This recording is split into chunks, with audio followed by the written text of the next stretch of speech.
자, 안녕하십니까. 지난 시간에 우리가 국어란 우리가 현대문법에서 언어 일반, 언어란 무엇인가, 나의 사상과 감정을 전달하고 다른 사람의 사상과 감정을 이해하는 전달과 이해의 기능을 갖는 것이 언어라고 이렇게 말씀드렸고, 언어 일반성이란 무엇이냐, 각국의 언어가 갖는 공통된 특성, 각국의 국어가 갖는 공통된 특성까지 우리가 공부를 했으며, 지난 시간에 언어의 기능까지 공부를 하셨다 이런 이야기입니다. 우리 교재로 11쪽에 와 있습니다. 한국어. 그러니까 우리가 국어라고 이렇게 이야기를 하지만은 이 국어 앞에는 이미 어떤 말이 생각되어 있지? 이 말이 생각되어 있죠. 그런데 거기에 나오기를 국어란 무엇이냐 해가지고 형태상, 계통상, 문자상의 분류가 나온다 이런 이야기입니다. 그랬을 때 우리 한국어를 곰곰 생각해 보는데 역시 우리는 한자 문화의 영향을 많이 받았다고 봐줘야 돼. 그렇다고 한다면 제가 여기에다가 뭐라고 썼지? 한국어, 중국어 이렇게 한번 써보자 이런 이야기입니다. 그리고 여기에 제가 구분하고 써봤어요. 그러면은 먼저 계통의 문제입니다. 계통상의 문제를 따졌을 때 한국어를 뭐라 그러죠? 얄타이어다 이렇게 이야기를 하고, 우리가 흔히 이야기하는 중국어는 티베트 계열이라고 이렇게 이야기를 합니다. 다 이어서 형태상입니다. 이번에는 형태의 문제를 따져보니까 한국어는 첨가어 또는 교차어 또는 부차어 이렇게 이야기합니다. 그렇죠? 첨가어, 교차어, 부차어 이렇게 이야기를 하고, 중국어라고 이야기를 하면 우리가 뭐라 그러죠? 고리보다 이렇게 이야기를 합니다. 이번에는 한번 끊어볼까요? 문자의 문제야. 이번에는 문자상을 봤을 때 우리는 통상 뭘 써? 한글을 쓰고 얘들은 뭘 쓰죠? 한자를 쓴다 이런 이야기입니다.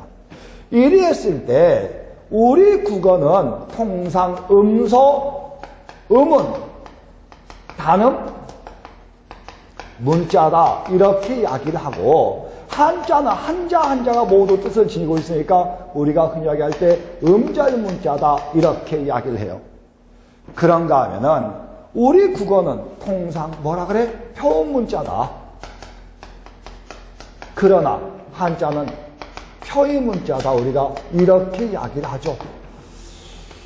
관연도 기출문제에서 여기 있는 음소문자, 음문자, 단음문자, 음절문자 이 부분이 시험에 한번 출제된 적이 있네요. 그렇죠?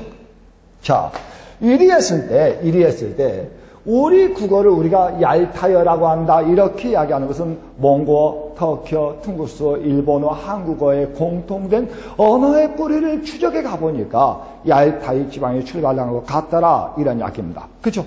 그래서 이걸 보고 우리가 얄타이어다 이렇게 이야기를 하는데, 그러면 그건 근거가 있냐? 근거 없어요. 몽고어, 터키어, 퉁구스어, 만주어, 일본어, 한국어가 얄타이어계라고 하는 것은 근거가 없습니다. 단지 우리가 흔히 이야기하는 뭐가 있지? 비교 언어학이라는 게 있어요.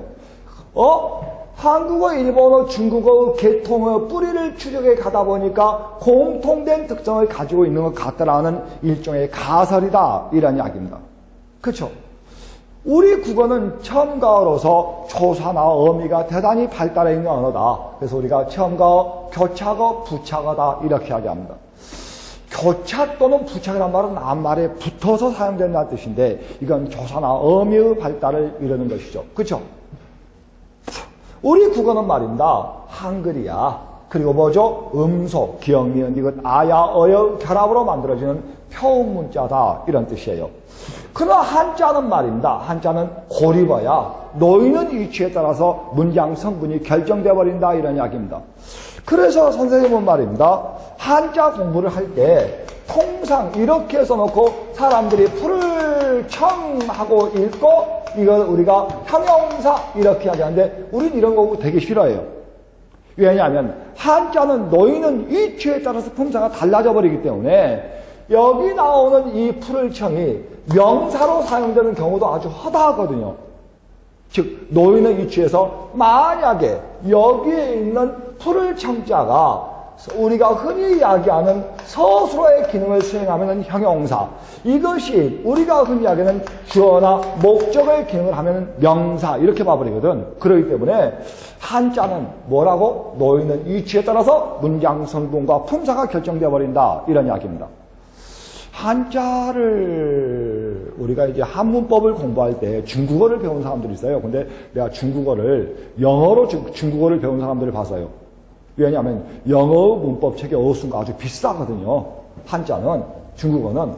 즉 고리어예요. 그런가 하면 한자를 쓰고 음절 문자야. 글자 한자 한자가 뭐죠? 여러분들 잘 아시는 뜻과 의미를 모두 지닌다, 이런 이야기입니다. 그리고 표의 문자죠. 자, 그런 이야기들이 우리 교재 11쪽에 나와 있는 이야기고, 그쵸? 이번에는 말입니다. 우리 교재 어디야? 12쪽에 나오는 이야기를 보자. 거기에 뭐가 나와주고 있어? 언어와 민족과 문화와 언어 사회가 나온다, 이런 이야기입니다. 그렇죠?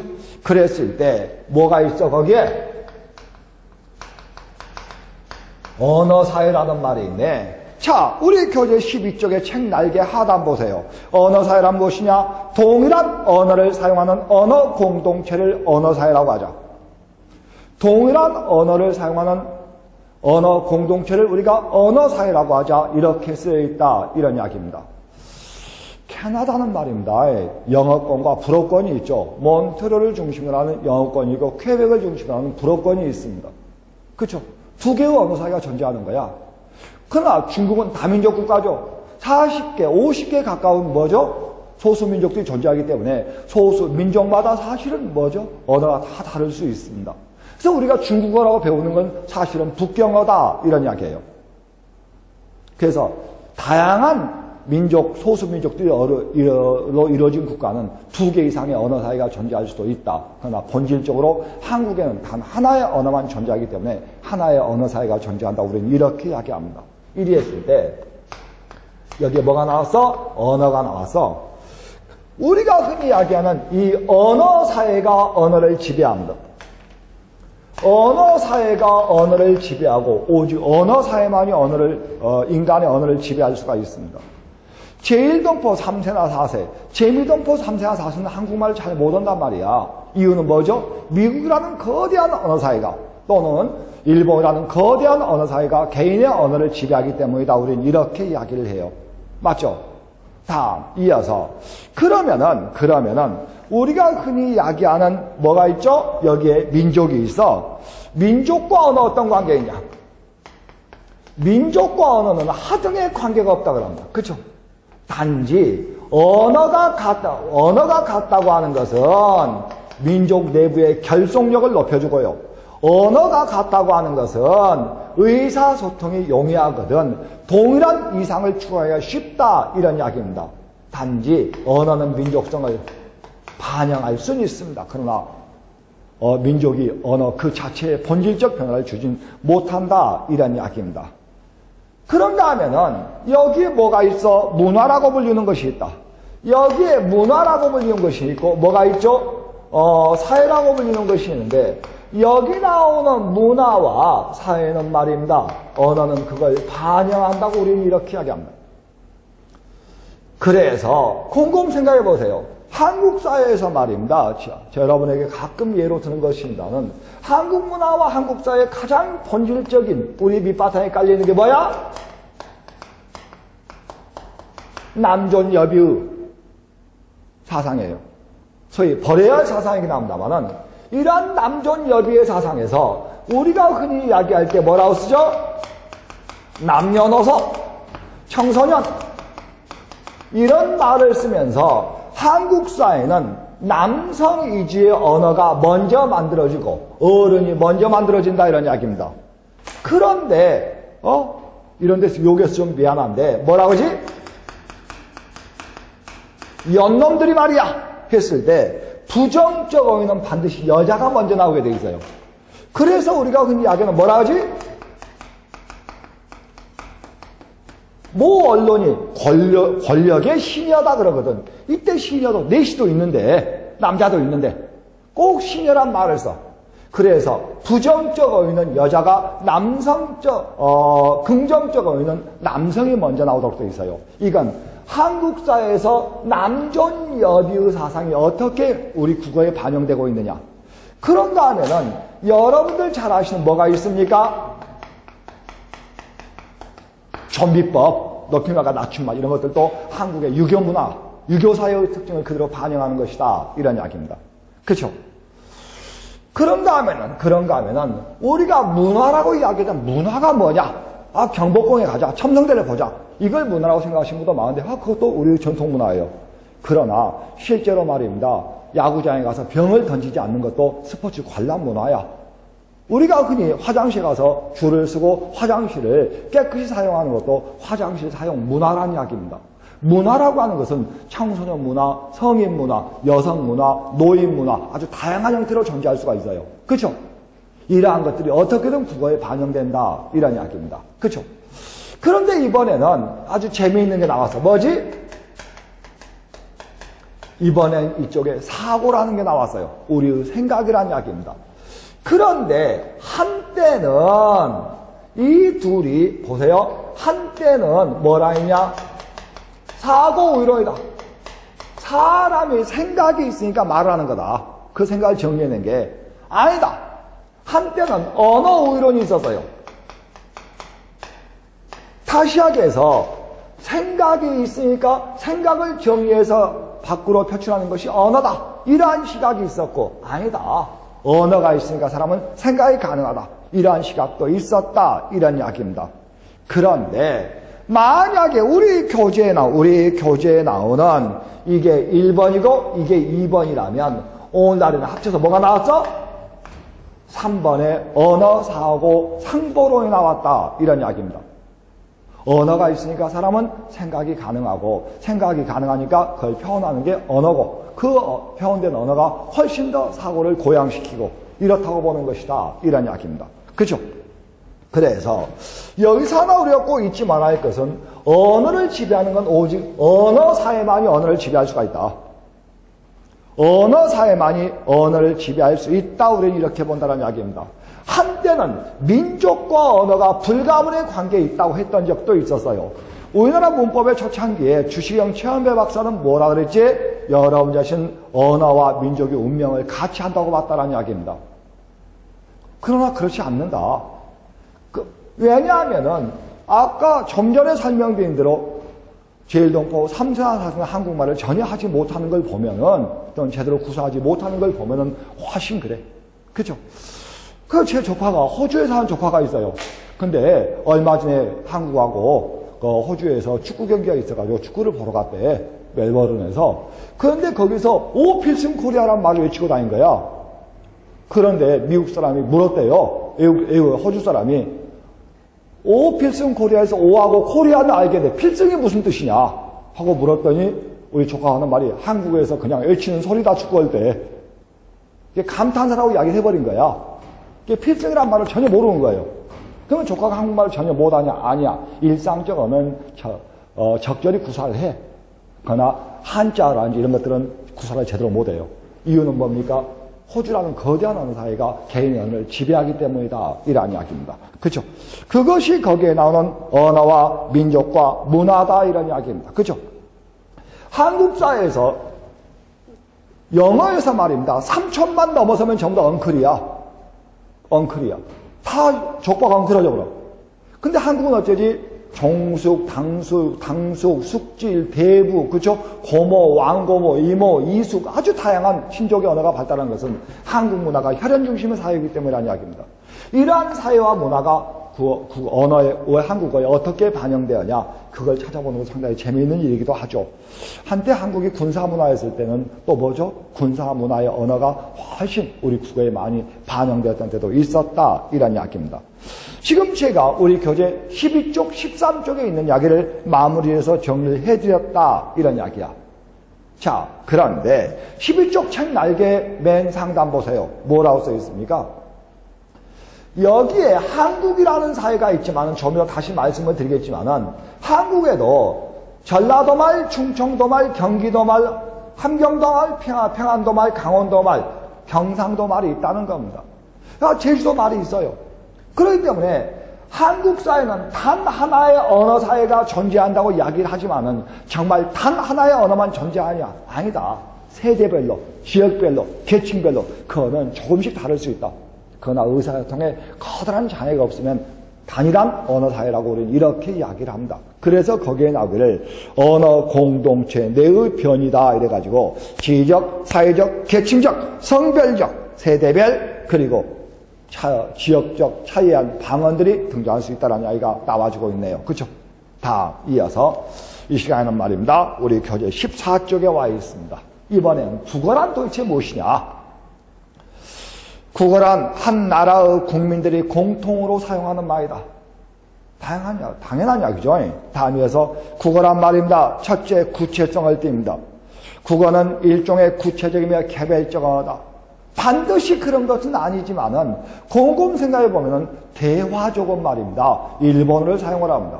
한민족은 한국어를 사용을 하고 게르만족은 독일어를 사용을 하죠. 일반적으로 앵글로색슨족은 영어를 사용을 한다. 이런 이야기입니다. 사용의 주체가 대단히 구체적이고 개별적이다.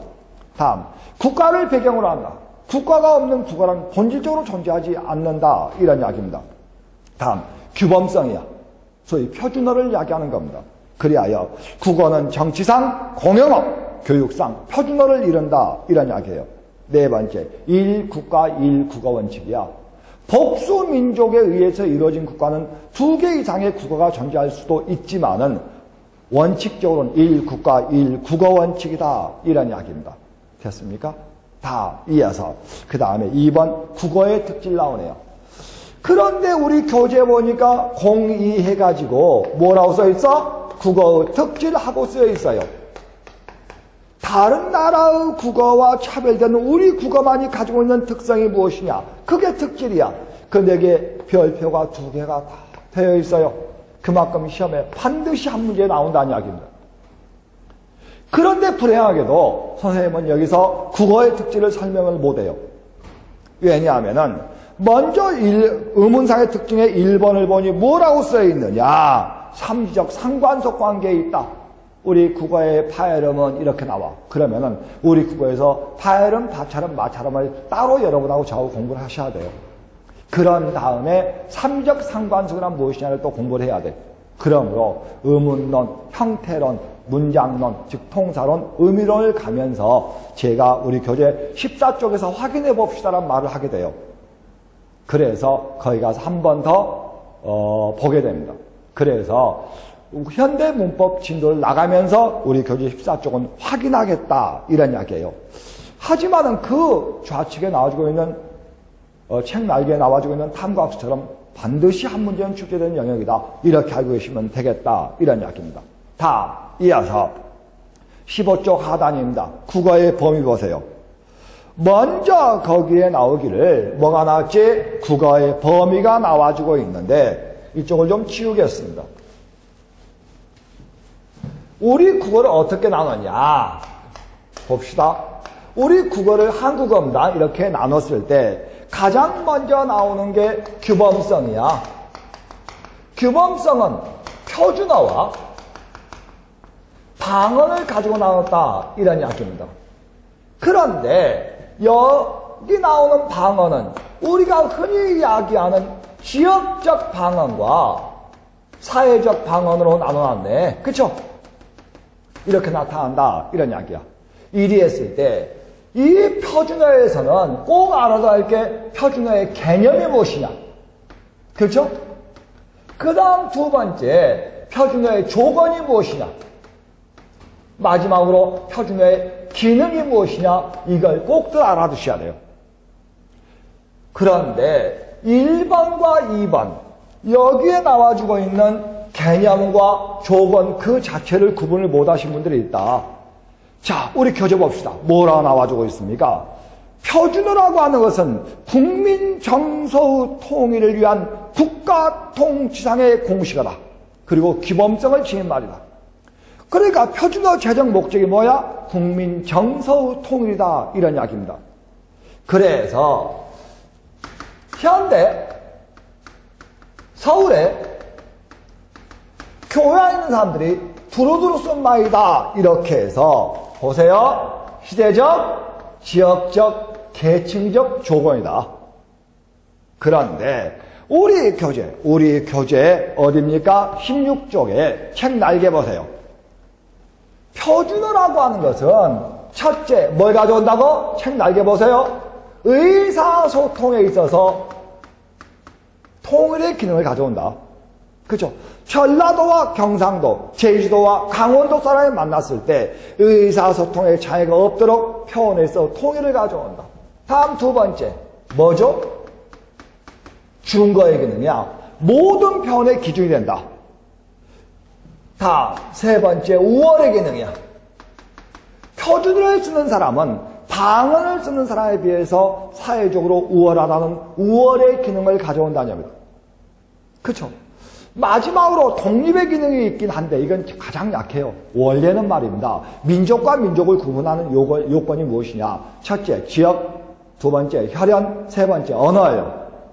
그래서 우리 민족과 일본 민족, 우리 민족과 한민족과 한족을 구분하는 중요한 요건 중에 하나가 언어고 우리 구성원끼리의 어떤 독립성을 유지하는 아주 중요한 요소가 되긴 하지만은 표준어의 기능으로서 독립의 기능은 상당히 약하다는 이야기입니다. 그래서 저는 통일의 기능, 중거의 기능, 우월의 기능 이거 표준어의 3대 기능으로 봅니다. 그런데 대체로 우리가 아는 국어 뭐가 있어? 지방적 차이가 있어. 전라도와 경상도와 강원도, 제주도 간의 국어 지방적 차이를 가지고 우리는 지역적 방어라고 하는데 이때 재미있는 것은 다시 뭐가 있어요? 우리 교재 책 날개 보세요. 책 날개에 뭐가 나왔어? 기능이 나왔어. 그래서 첫 번째 뭘 준다고? 지역적 연대와 친근감을 준다는 말이 나와주고 있네. 그쵸? 그 다음 두 번째 문학의 표현수단이 됩니다. 오음에 단풍 들겠네. 오음에. 그래서 김영랑시에서 전라도 방언이 구사된다든지 황석영의 조정래의 문학에서 전라 방언이 등장한다든지 또는 박경리, 김정한의 문학에서 경상도 방언이 나온다든지 이런 것들처럼 지역성, 향토성을 살리고 인물의 성격을 창조하기 위해서 방언을 구사할 수 있다. 이런 이야기입니다. 그런가 하면 뭐가 있다고? 고어 연구의 자료가 됩니다. 왜 전라도 사람들은 여우를 여시라고 하는가? 왜 경상도 말에는 이 비읍승음을 살려 쓰려고 하는가? 이런 것들을 가지고 방언을 가지고 고어를 연구해 가는 것. 이거 가지고 우리는 해고적 언어연구법이라 하는데 소위 고어 연구의 중요한 자료가 되기도 한다. 이런 이야기입니다. 그렇죠? 뿐만 아니라 인문이 발달하면 단어의 수가 계속 늘어져야 돼. 근데 단어의 수가 늘어지지 못했을 때 표준어가 말입니다. 부족했을 때 방언이 그걸 보충하는 곳이라 한다. 이런 이야기예요. 그래서 지금 우리 교재에 나와주고 있는 표준어의 기능과 방언의 기능 이 둘은 꼭들 좀 알아두셔야 됩니다. 지역적 연대의 친근감을 준다. 문학의 표현수단이 된다. 고연구의 자료가 된다. 그 다음 표준어의 부족을 보충해주는 구실을 한다. 이러한 등등의 말들을 꼭 알아두시라. 이런 이야기입니다. 여기 나온 표준어의 3대 기능도 나왔네요. 통일의 기능, 중거의 기능, 우월의 기능. 마지막으로 독립의 기능이 있으나 그건 좀 약한 편이다. 이번엔 사회적 방언이 있는데 만약에 지역적 차이가 소위 지방적 차이가 지역적 방언을 만들었다면 계층의 문제, 집단의 문제, 무엇의 문제, 사회의 문제 등등에 의한 국어의 차이를 이룬다. 이런 이야기입니다. 그런데 이러한 것들은 이렇게 쓰면 안 되는데 긍정적 경우와 부정적 경우가 있는데 긍정적 경우란 무엇이냐? 전문어, 집단어. 의사들이 사용하는 용어, 군대에서만 사용하는 언어, 이러한 국어, 이러한 등으로 전문어, 집단어 등이 여기에 속할 수 있겠지만은 부정적인 면에서 뭐가 있어요? 은어, 일단 변말이라 그러죠? 그런가 하면 뭐가 있어? 비속어, 이러한 것들이 있다. 이런 이야기입니다. 그렇죠? 그리했을 때 주의할 점은 여기 나오는 지역적 방언과 사회적 방언의 차이가 무엇이냐고 묻는다면은, 자, 여기 보세요. 국어와 순화의 대상이냐 아니냐 해서 지역적 방언은 국어 순화의 대상이 아니에요. 그러나 사회적 방언은 국어 순화의 대상이야.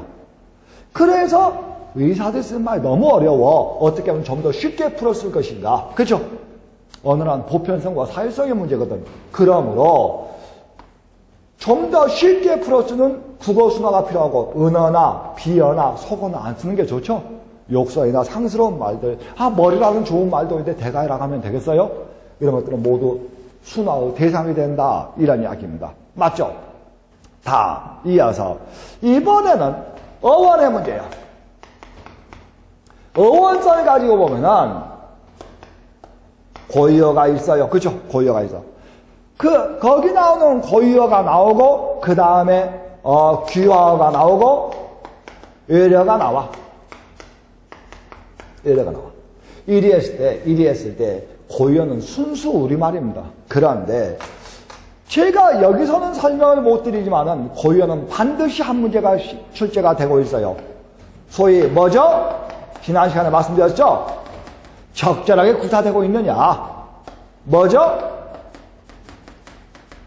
고유어의 뜻을 정확히 알고 있느냐? 다 이어서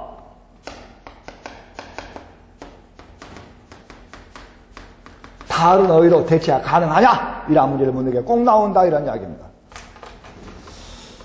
귀화와 애려가 있는데, 선생님이 이쪽을 좀 지우겠습니다. 우리가 흔히 이야기하는 두 개를 한번 써볼게요.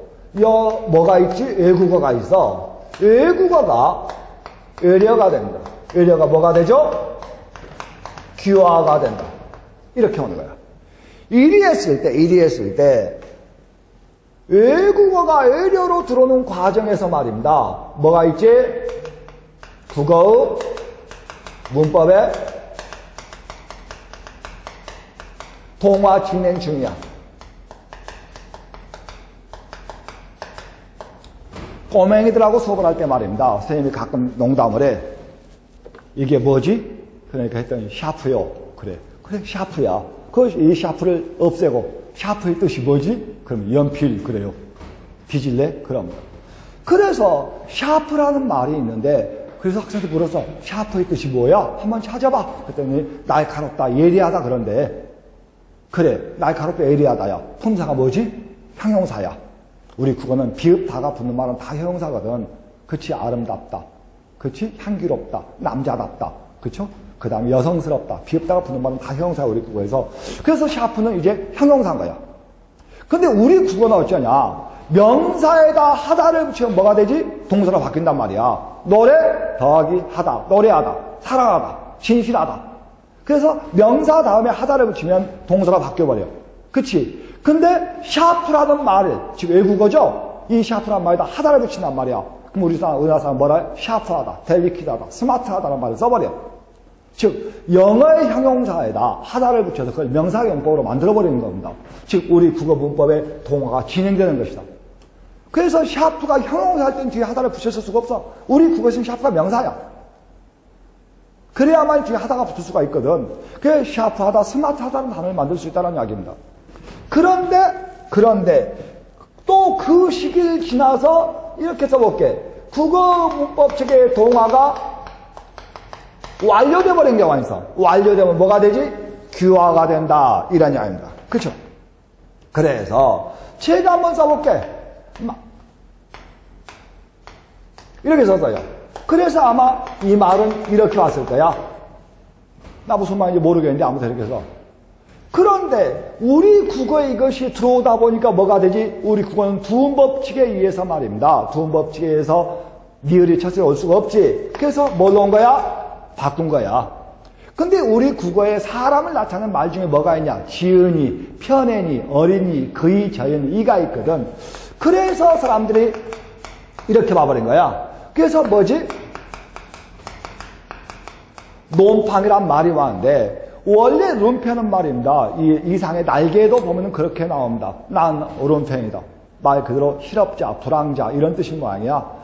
그래서 원래 독일어에서 여러분이 하신 룸템프루주아, 게으름 자본주의자라는 말에서 온 거거든. 그랬는데 우리 국어에 판이란 말이 있어. 지팡이, 곰팡이 하듯이 달라붙어가지고 꼼짝 않는 것들. 그랬는데 그것이 여기 나오는 독일어에 출발한 말이 우리 국어에 그대로 정착해버린 경우야. 이때 주의할 점 하나. 이건 그냥 가는 건데 우리 국어에서 논팽이란 말은 없어. 논팽이란 말도 안 되고 지팽이란 말도 안 돼. 무조건 팡이야. 곰팡이 생각해줘. 그래서 외국어가 어떻게 우리 국어에 적용되었느냐 이런 이야기입니다. 하나만 더 가볼까요? 이왕이면은 여러분이 잘 아시는 것들로 와보자 이런 이야기입니다. 아마 이렇게 왔을 거야. 포르투갈 말에서 왔다 그러지. 근데 이것이 타바코에서 좀 줄일랍니다. 일본말 타바코로 왔단 말이야. 이것이 한국에 와서 뭘로 왔어? 담배로 왔어. 그런데 지금도 담배 만드는 공장이 뭐라 그래? 여러분 여신 연초 제조창이라 그래. 얘 남초야. 남쪽에서 들어온 풀이라는 뜻이야. 그런데 지난 시간에 선생님이 뭐라고 말씀드렸지? 이 두 개의 낱말 중에서 어떤 낱말이 더 널리 사용되었냐? 해서 상호 경쟁 관계에 있었는데 이것이 널리 사용되지 못하고 타바코가 널리 사용되었다는 이야기입니다. 이것이 바로 뭐라 했죠? 언어의 사회성이라 말씀드렸고 이 타바코가 담배로 이렇게 변해왔다는 이야기야. 다시 하게서 포르투갈에서 출발된 타바코란 말이 여러분 잘 아시는 뭐죠? 지금도 여러분들이 담배를 담배 끊어야지. 담배 피우면 안 되는데 여러분 담배를 사보세요. 그런데 미국 담배를 샀어요. 미국 담배를 샀더니 뭐라고 써있어? 시가르트 이렇게 써있어요. 근데 마일드 세븐 사보세요. 타바코라고 써있습니다. 메이드 인 자팬 타바코 이렇게 나와요. 다시 하게서 뭐라고? 그들은 타바코란 말 지금도 써. 일본에서는. 그것이 타바코를 거쳐서 한국에 담배로 왔는데 즉 우리 국어 문법적이 동화되면서 완전히 정착돼서 그런데 선생님 칠판 지울래요. 지울래. 다 지워버렸습니다. 이것만 가지고 보세요. 이 말입니다. 독일에서 왔다는 사실을 아는 사람은 몇 안 됩니다. 이것이 포르투갈 말에서 왔다는 사실을 아는 사람은 몇 안 돼. 왜? 우리 국어의 문법체계가 완전히 동화돼 버리면 뭐지? 귀화, 동화되기 이전이면은 외래어. 아직도 외국어 형태를 그대로 갖추고 있으면은 외국어 이렇게 하게 한다. 그랬을 때 거기 나오죠? 거기 보시면은 차용어, 귀화해서 나와주고 있습니다. 그랬을 때 우리 교재는 이거 뭐라 했어? 차용어다. 이렇게 이름 붙여놓고 있는데 같은 약이야. 단지 여기 있는 이거 있죠? 이 둘은 국어의 자산으로 봐요. 그러나 이건 국어의 자산으로 보지 않는다. 외국과의 접촉을 하면은 어쩔 수가 없어. 계속 뭡니까? 새로운 문물이 들어오고 그러면서 새로운 어휘가 따라 들어올 수밖에 없기 때문에 결코 그걸 모두 막을 수는 없습니다. 그러나 우리의 현실에 맞게 어떻게 고쳐 쓰느냐요. 그래서 다시 이쪽으로 왔습니다. 다시. 표준어는 늘 바뀌어. 유기체처럼. 여기 나오는 방어는 지역적 방어는 국어순화의 대상이 아니고 사회적 방어는 국어순화의 대상이고 고유어는 국어순화의 대상이 아니죠. 당연히 순수 우리말이니까. 그러나 외래어는 국어순화 대상이에요. 가능하면 바꿔 써주라 이런 이야기입니다. 가능하면 바꿔 써주라. 다 이어서 그래서 우리 교재에 나오는 16쪽의 어원성을 가지고 고유어, 외래어 그리고 차용어, 귀화어 이렇게 했는데 특히 거기 나오는 귀화어 중에서 몽고 계열과 일본어 계열의 밑줄 좀 쳐주십시오. 됐습니까? 그러면은 말입니다. 한번 생각해 보십시오. 여기에 깡통이 하나 있어요. 깡통인데 캔이야.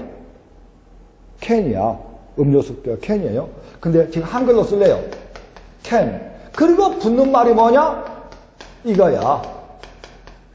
통이야. 근데 캔도 통이야. 이것도 통이야. 근데 이 말이 뭘로? 사실은 우리가 아는 깡통으로 굳어진 말이란 말이야. 근데 이 깡통을 이제 와서 캔과 거기 나온 통을 구분하자. 실업자, 불황자를 나타내는 말 중에서 뭐 또 있죠? 갱도 있어, 갱. 그쵸? 그런데 이런 단어가 있는데 뒤에 뭐가 붙었어? 패가 붙었단 말이야. 무리패자가. 그래가지고 깡패가 됐어. 이제 와서 깡패를 갱이라고 하자 하면 아마 안 되죠. 이미 우리 국어에 정착해버린 귀화어로 본다. 이런 이야기야.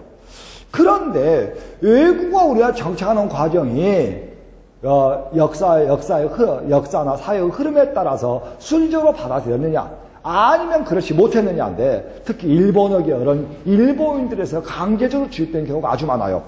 그래서 가능하면은 버려주라는 이야기입니다. 우리 교재에 나중에 있는데 고구마는 일본말 고쿠이모에서 왔죠. 그런가 하면 거기 나오는 구두도 있고 냄비는 일본말 라베에서 왔으며 우리가 쌀 한 가마니 두 가마니인데 가마에는 일본어 가마스에서 온 말이다. 이런 이야기야. 그치? 단도리를 순수 우리말로 알고 있으신 분도 아주 많습니다. 주의하셔야 돼요. 그래서 국어 순화에 대한 문제가 나오면은 서구 유럽 또는 미국에서 들어온 말보다는 일본어 계열들 그리고 어려운 한자어들의 문제가 나오지 결코 뭡니까? 여기 나온 구미어들은 워낙 순리적으로 받아들이는 단어가 많아요. 그래서 국어 순화 대상이 아니다. 이런 이야기입니다. 우리 교재 16쪽에 좌측 책 날개 외려보세요. 외려보시면 나오죠? 제가 했던 이야기들이 거기에 모두 쓰여 있습니다. 다 이어서 한가운데 우리 교재 16쪽의 한가운데 탐구학습 보세요. 어렵네. 이런 문제가 한 번씩 출제가 되더라 이런 이야기입니다. 건달, 멍텅구리, 가시버시, 인간, 갈매기살 나오는데 거기 나오는 가시버시만 이야기할게요. 그죠? 거기 나오는 답이 가시버시니까 가시버시만 이야기하는데 사실은 이 말의 어원을 잘 모른다는 이야기입니다.